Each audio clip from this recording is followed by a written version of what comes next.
How you doing, buddy? Are you a good boy? Are you a good boy? Oh. Ah! Ah! Jesus! Hey guys. So I watched Pet Sematary, the new one, 2019, and I really enjoyed it. I had some apprehension about seeing it because the original Pet Sematary, honestly, I think was arguably one of the scariest movies of the 80s. If not, no, Sleepaway Camp. Sleepaway Camp was pretty damn scary, that ending. It's one of the scariest movies of the 80s. One of. It's in the top, like, I want to say, like, 5. In my opinion. Zelda used to scare the living hell out of me when I was a kid. It's sort of like, it's a tough act to follow. I would imagine that it would be difficult to do a remake or do it as well. Personally, and this might be very unpopular, but I actually prefer the remake. I actually do prefer the remake. And there's probably a lot of people out there like, you were bitching about the Dark Tower and the things in it that were different from the book. You're a Stephen King loyalist. What the hell? Well, the stuff that they did change that was really... Oh, bye, Jeff. The stuff that they did change, like, in terms of, like, the actual events of the story, I appreciated because it's like they were trying to give this film its own identity. And they were trying to leave the identity of the original Pet Sematary with the original. They are two completely different movies, two completely different experiences. So all the things that they changed, I get why they changed them. And honestly, it was really kind of an interesting take. It was darker because here you have Louis Creed, who really is from the moment he decides to do what he does, there are immediate consequences. You see the look on his face like, shit, I might have made a mistake. And that's another thing that I really did appreciate about this movie. My biggest complaint about the original was the guy who played Louis Creed. Maybe he was trying to like, you know, encompass like a man who's just like emotionally broken and kind of dead, but that was his whole performance. Like beginning to end of the movie, he's like, this is him happy. This is him sad. This is him angry.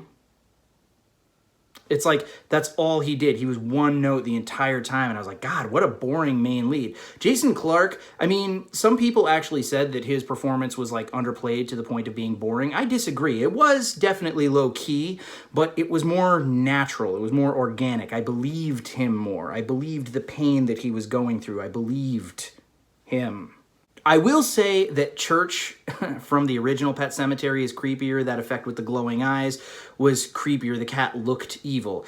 This cat looked like a cat. It did look like a cat that had come back from the dead. The fur makeup, all the manginess. So I respect that, but it's a cat. It's a kitty. He was so cute. Anyways, Zelda was not as scary. They had less, like, really to do with Zelda. She said a lot less. All she really did was say, like, Rachel. But the thing that I liked about this one is that the Pet Sematary itself was like a character. The Wendigo, really, which is an element from the book that Stephen King left out of his screenplay. And I'm happy that they incorporated that. I really am. Because, again, the Pet Sematary itself was like haunting them. And it's just like this evil, malevolent force that knows the deepest, darkest secrets of all of these characters, and it knows exactly how to psychologically screw with them and break them down. I really think that the filmmakers of the remake to Pet Sematary actually picked up a few cues from Hereditary, because it was kind of along the same lines, like the grieving, what really terrifies us in reality. But Zelda was kind of a part of that, and they kind of changed around the backstory, like with exactly what happened with Zelda. I was neither here nor there on it. I didn't really think that it enhanced or ruined the story from the original Pet Sematary. It was just kind of its own thing. But again, I liked that the movie had its own identity. Judd Crandall, hands down, was better in the remake. John Lithgow was way better. Now, when I first saw the trailer, I was sort of like, oh, but it doesn't have the gauge. Don't let him go on the road, Lewis. And I was sort of like, where's his thick-ass main accent? Man, it's not going to be as iconic. But no. You see how he is tortured by the Pet Sematary. He apologizes to Louis. He's like, I know what you're thinking. I never should have introduced you to that damn place. And he says in one part, you know, once that place has you, you think of the sweetest smelling reasons to go back.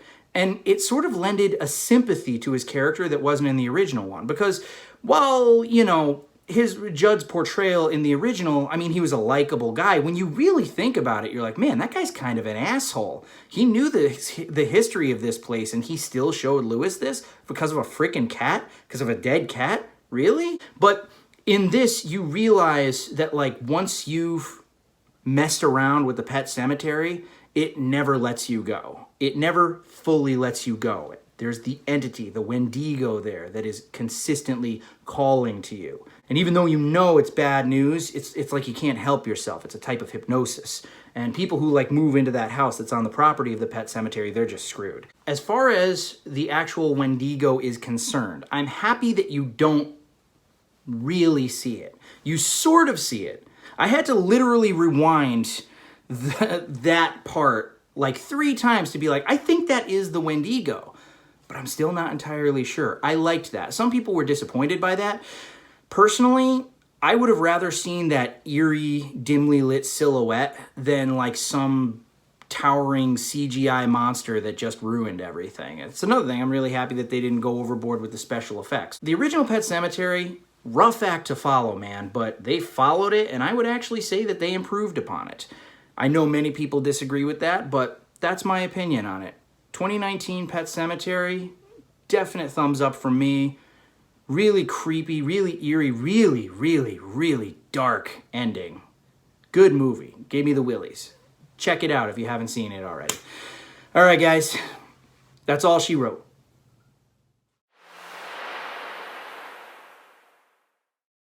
How you doing, buddy? Are you a good boy? Jeff, you're ruining the shot. I already got the footage of you on the ground, buddy.